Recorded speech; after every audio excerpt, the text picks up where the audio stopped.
Pops! Walang. So, yun na nga. Nandito tayo ngayon sa may Muslim area. Sa may Quiapo, Manila. Exploring the Manila.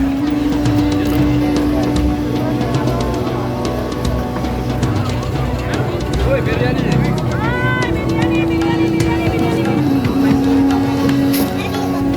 Tumigin tayo ng na empanada, chicken empanada. So, yun no. Tapos may kasamang sauce. Try natin.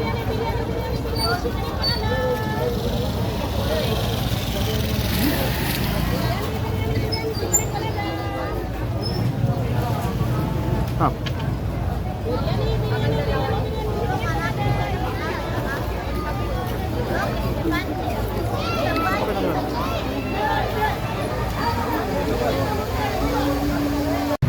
So, yun na nga po no. So, actually guys, so paalis na kami ngayon dito kasi meron kaming hinahanap kasi na dito sa Muslim town, yung pinuntahan ng isang vlogger, parang isang street siya ng mga halal food. Unfortunately, hindi natin makita. Siguro kasi baka may celebration dahil nga may event sila tomorrow na Eidil Fitr nila. So, baka hindi natin alam. So, anyway guys, at least nakapag-explore tayo dito sa Muslim town, dito sa Quiapo. Right? So, next stop tayo. Dito tayo ngayon pupunta sa Binondo. Alright. So, unfortunately, di tayo nakaabot sa Dong Bay Dumpling kasi last order na nila. So, ngayon, syempre, since dito lang din naman tayo, sagad-sagarin na natin ang pag-explore nito ng Binondo, Manila. Alright.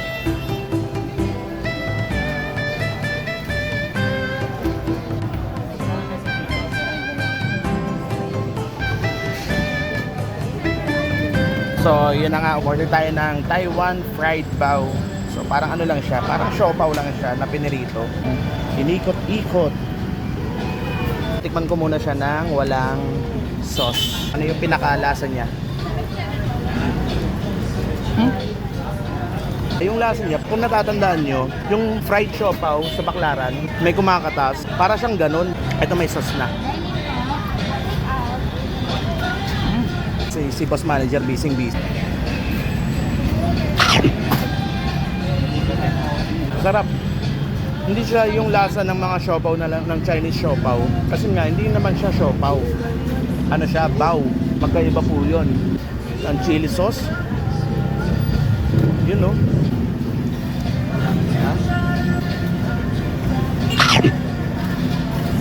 Ang layo ng pinagkaiba ng bao sa siopaw. Napagkakaiba ng bao. Hindi ko alam. Basta magkaiba silang bansa. Yung ito, bao, Taiwan. Yung siopaw, China. Yun lang ang alam ko. Pero yung lasa niya, magkaiba. At ang masarap pa doon, palibasang may pagka-fried na siya. Yung ilalim, crispy. Ano, sasawsaw mo dyan.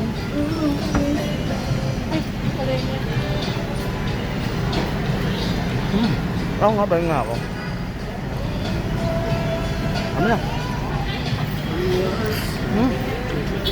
Tapos yung sauce niya, hindi sweet. Black vinegar na may chili. Diba? Kakaiba. For only 140 pesos, 4 pieces. So, kumapatak na 35 pesos ang isa. Not bad. So, yun na nga. Nakapila kami dito sa Lord's Toast Bakery. At dito pa lang, sa pila pa lang, amuin mo na yung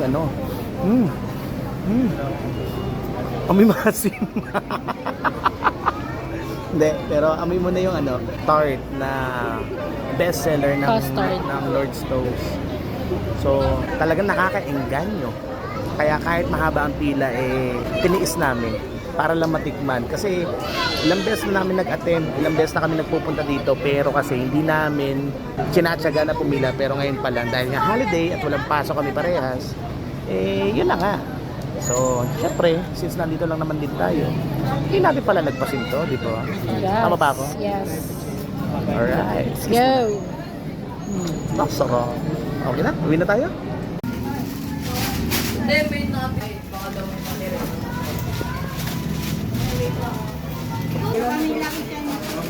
Thank you. So, yun na nga. At last, after few hours, nakabili na tayo ng egg tart. Yun, no? Pero syempre, sabahin na natin titrahin yan. Tapos, eto nga, si boss manager nakabili ng ano to? Ayan, sugar cake. Fresh. Fresh sugar cane. Ang tamis. Sugar cake. Malamang sugar cane eh.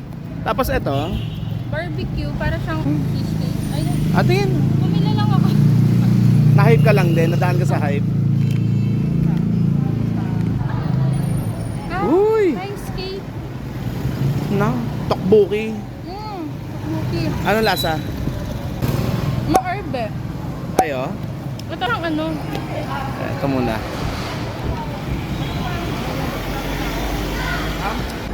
May kalasa eh. May kalasa siya. Something na parang nakain ko na before. Yung taste yung flavor Tingnan ng isa. Ito.